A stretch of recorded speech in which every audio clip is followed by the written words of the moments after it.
एक दिन बगीचे की मालकिन जादूगरनी ने, जिसका नाम डेम गौथेल था, उसे यह चोरी करते हुए देख लिया और जादूगरनी ने पति को बंधक बना लिया। पति जादूगरनी के सामने बहुत गिड़गिड़ाया और अंततः जादूगरनी एक शर्त पर वह शाख उसकी पत्नी के लिए देने के लिए राजी हो गई। शर्त यह थी कि संतान के जन्म के बाद वह उसे जादूगरनी को सौंप देगा। मायूस मन से पति ने उसकी वह बात मान ली और बच्चे के जन्म होते ही उसने जादूगरनी के हाथों अपनी पुत्री को सौंप दिया। जादूगरनी ने अत्यंत मनोयोग से उसकी पुत्री का पालन पोषण किया और उसका नाम उसी शाख के नाम पर रेपंजेल रखा। रेपंजेल एक अत्यंत रूपवती कन्या के रूप में धीरे धीरे विकसित होने लगी। उसके सुनहरे बाल और अद्वितीय रूप की चर्चा आसपास की जगह पर धीमे धीमे से फैलने लगी। कन्या के 12 वर्ष के होते ही जादूगरनी डेम गौथेल ने उसको एक ऐसी मीनार में कैद कर दिया जिसमें ना तो कोई दरवाजा था और न चढ़ने के लिए ही कोई सीढ़ी। इसमें एक ऊंचे स्थान पर एक कमरा था जिसमें कि केवल एक खिड़की थी। जादूगरनी अपनी जादुई शक्तियों के माध्यम से छोटी बच्ची तक पहुंचती और हर दिन उससे मिलने के लिए दिन के समय जरूर जाती। अत्यंत रूपवती स्त्री के रूप में विकसित हुई। उसके लंबे घने सुनहरे बाल इतने लंबे हो गए कि बाद में जादूगरनी उनके सहारे मीनार पर चढ़कर कमरे में आने और जाने लगी। ऐसा करते वक्त वह रेपंजेल को पुकारते हुए कहती, रेपंजेल अपने बाल गिराओ ताकि मैं तुम्हारे सुनहरे बालों पर चढ़कर ऊपर आ सकूं। समय इसी तरह से गुजरता गया और एक दिन किसी राज्य का राजकुमार घूमते घूमते उसी क्षेत्र में आ गया जहां पर रेपंजेल उस मीनार में रहती थी। रेपंजेल की आवाज में अद्वितीय मिठास थी। जब वह गाती थी तो जैसे समय ठहर जाता था। एक दिन राजकुमार को टहलते टहलते एक मधुर आवाज सुनाई पड़ी। वह आवाज कहां से आ रही है यह जानने के लिए जब राजकुमार मीनार के पास गया तो उसे दिखाई पड़ा कि एक ऊंची मीनार के ऊपर कमरे में एक सुंदर रूपवती स्त्री रहती है। उसकी इस मीठी आवाज को सुनकर राजकुमार उसकी तरफ अत्यंत आकर्षित हुआ और वह अपनी उत्सुकता पर काबू नहीं रख सका। उसने मन में ठान ली कि वह इस बंद मीनार में रहने वाली स्त्री, जिसकी आवाज इतनी मधुर है कि विषय में जान के ही रहेगा।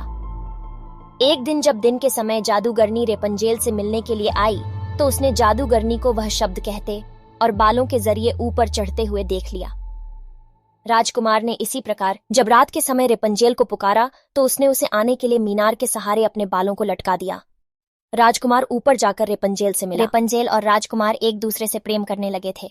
दोनों ने मिलते ही एक दूसरे को पसंद कर लिया था और वह एक दूसरे के लिए के अंतरंग सहचर बन गए। अतः राजकुमार ने रेपंजेल के सामने विवाह का प्रस्ताव रखा। रेपंजेल इस पर सहमत हुई और दोनों का मिलना जुलना धीमे धीमे बढ़ने लगा। जादूगरनी डेम गौथेल रोज दिन के समय रेपंजेल को मिलने लिए आया करती थी। राजकुमार और रेपंजेल ने मिलकर एक योजना बनाई कि राजकुमार द्वारा दिए गए रेशम से रेपंजेल एक सीढ़ी बनाएगी जिससे कि वह दोनों उस जगह से भाग सकें। रेपंजेल की मूर्खता के कारण जादूगरनी डेम गौथेल को राजकुमार के रेपंजेल के पास आने और उसके गर्भवती हो जाने का पता चल गया। जादूगरनी डेम गौथेल ने रेपंजेल को मीनार से बाहर निकाल दिया और जंगली जानवरों के बीच से जंगल में विचरने को अकेला छोड़ दिया और वह स्वयं उस मीनार के कमरे में जाकर छुप गई। राजकुमार के चढ़ने के लिए उसने रेपंजेल के बालों को काटकर उन्हें मीनार से बाहर लटका दिया ताकि राजकुमार ऊपर चढ़ सके और उसे कोई शंका ना हो।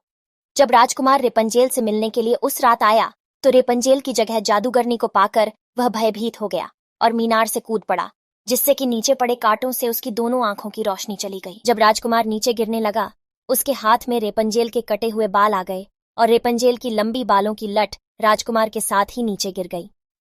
नीचे उतर पाने का कोई अन्य तरीका न होने के कारण जादूगरनी डेम गौथेल उस मीनार में फंस गई और अंततः मृत्यु को प्राप्त हुई। अपनी आंखों और अपनी प्रेमिका को खो देने के बाद राजकुमार निराश होकर अंधा होकर जगह जगह भटकने लगा। कई महीनों तक इस प्रकार भटकने के पश्चात वह उस क्षेत्र में जा पहुंचा जहां पर रेपंजेल बस चुकी थी।